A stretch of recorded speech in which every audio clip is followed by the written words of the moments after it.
নবীর প্যারা মা ফাতেমার চোখের তারা। সুবহানাল্লাহ বলেন। হাসান হোসেন নবীর প্যারা মা ফাতেমার চোখের তারা। হাসান হোসেন মা ফাতেমা জান্নাতি বুলবুল। হাসান হোসেন মা ফাতেমা জান্নাতি বুলবুল।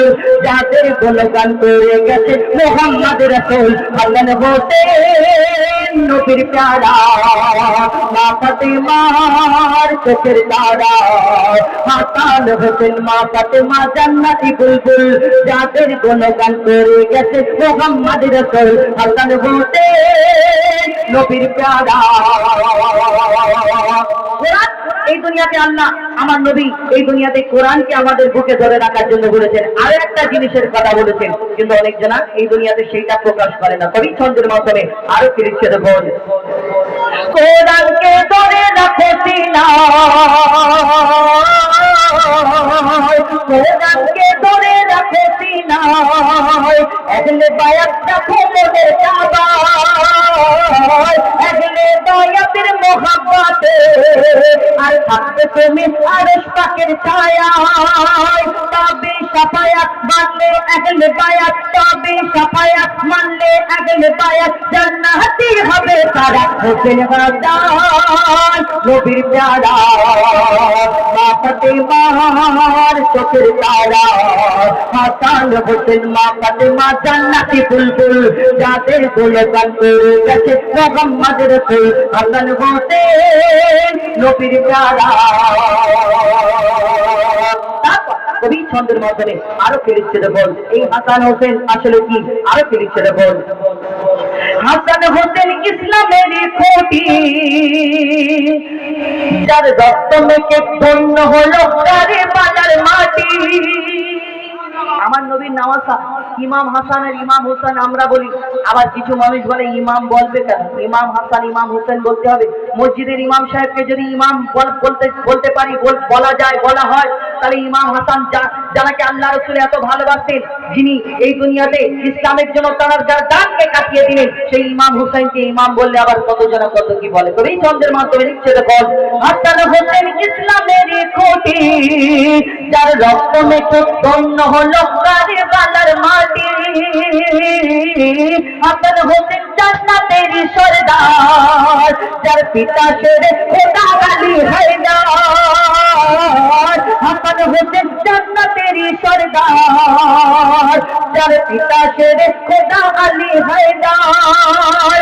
মা ফাতেমা মা জননী ফাতেমা রানী, মা জননী ফাতেমা রানী জান্নাতের সৌভাগ্যে নারা। হোসেন হাসান নবীর প্যারা মা ফাতেমার চোখের তারা।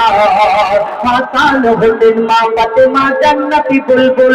যাদের গুণগান করে গেছেন মুহাম্মদ রাসূল। হোসেন হাসান নবীর প্যারা মা ফাতেমার চোখের তারা। হাসান হোসেন মা ফাতেমা জান্নাতি বুলবুল। যাদের গুণগান করে গেছেন মুহাম্মদ রাসূল। হাসান হোসেন নবীর প্যারা। এই দুনিয়া একটু আগে বললাম এই আজাদিলটা তাহলে ইবলিস শয়তান হয়ে গেল। এর মনেতে অহংকার ছিল, এই হিংসা করলো, আমি আগুনের সৃষ্টি, আমি জিন জাত, আর আমি এই মাটির আদমকে মাটির পুতুলকে সিজদা করবো। আল্লাহ বলে তাহলে তো এই দুনিয়াতে তাকে লানত দিয়ে দিল, সে ফেরেশতাদের সর্দার রইল না, তাকে এই দুনিয়াতে শয়তানদের সর্দার করে দিল এই দুনিয়াতে। আর এই কবি ছন্দের মাধ্যমে লিখেছেন এই দুনিয়াতে আমরা ইনসান, আমরা আদম সন্তান, আমরা ওই দুনিয়াতে অনেকজন অহংকার করে থাকি। এই দুনিয়াতে কেউ রূপের অহংকার করে, কেউ টাকার অহংকার করে, কেউ শুনতে এই দুনিয়াতে কারো ক্ষমতার অহংকার করে। দুনিয়াতে যে অহংকার করে মনে করবে এর মনেতে হিংসা আছে, অন্যজনের প্রতি হিংসা, যে আমি সব থেকে বড়, তাহলে অন্যজনা কেউ আর বড় না, তার মনে করবেন যে এর প্রতি এর মনে বড় হিংসা। আর যারা হিংসা করে তারা আসলে কে, কবি ছন্দের মাধ্যমে লিখছে দেখুন। রাখবে যে হিংসা মনে বসে, আর ধ্বংস হবে সেজন নিজের দোষে। রাখবে যে হিংসা মনে বসে, ধ্বংস হবে সেজন নিজের দোষে। নিজেকে বড় চালাক ভেবে আর হিংসা করে জাহান্নামে যাবে। লাখ পাবে, আর হিংসা করে জাহান্নামে যাবে। তবে হিংসা ছাড়ো তওবা করো, হিংসা ছাড়ো তওবা করো, ওই দলিক ইসলামের নারা হোসেন হাসান নবীর প্যারা মা ফাতেমার চোখের তারা হাসান হোসেন মা ফাতেমা জান্নাতি বুলবুল যাদের গুণগান করেছে মুহাম্মদ রাসূল হোসেন হাসান নবীর প্যারা। অনেক কথা